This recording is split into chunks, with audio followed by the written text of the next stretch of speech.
lights are bright. A man walked into a doctor's office and he said, Doc, he says, I think my wife's going deaf. I said, can you do something for her?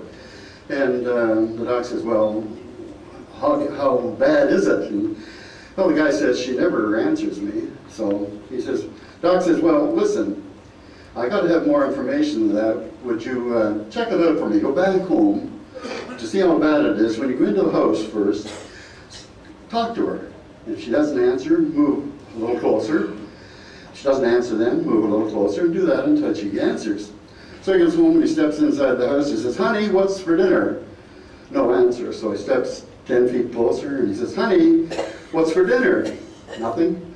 Goes inside the kitchen, she's working there. He says, honey, what's for dinner? Still no answer. So he goes up and taps her on the shoulder and he says, honey, what's for dinner? She says, for the 4th time I said chicken.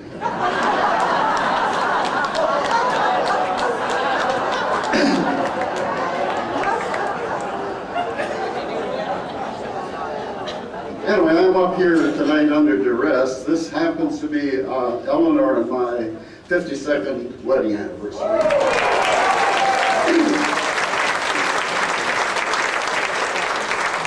So you might say I got in a little trouble about this, but anyway, I thought since we couldn't go out for dinner, perhaps I could sing her a song. So I said, honey, have you got a suggestion? Well, she had a suggestion, but I'm going to sing the song anyway.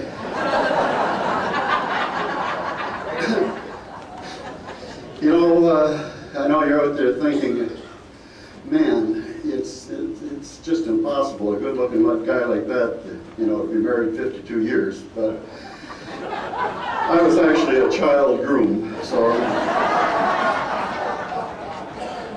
Anyway, I'd like to sing this song. It actually is about our early years of marriage. And it's a true story. You can believe me. If I can only remember the words. So last night I screwed it up, so I brought them with me today. So. Anyway, I guess.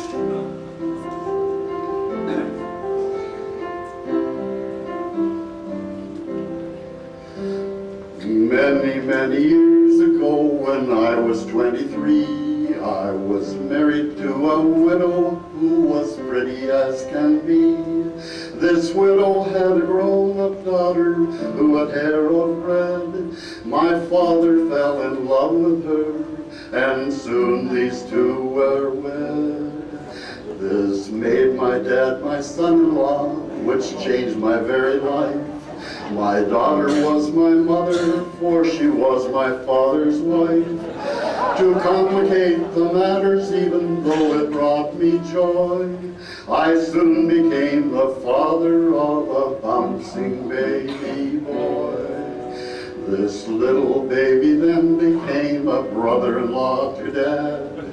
And every time I think, oh, I'm sorry. As I said, I screwed it up. And so became my uncle, who it made me very sad.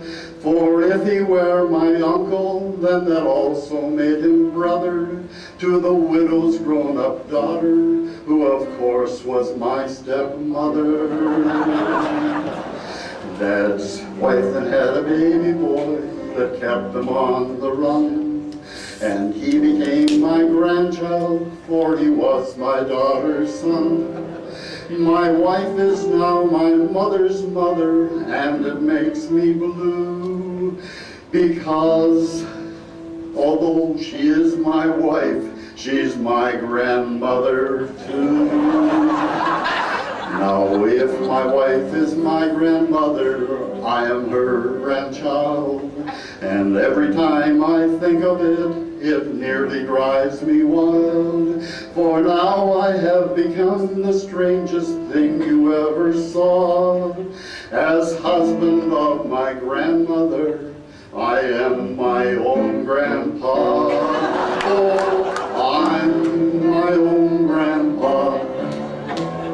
I'm my own grandpa. It sounds funny, I know, but it really is so. Oh, I'm my own grandpa.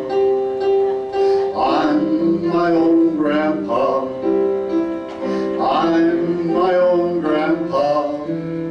It may seem like incest, but at least I've confessed. Oh, I'm my own grandpa.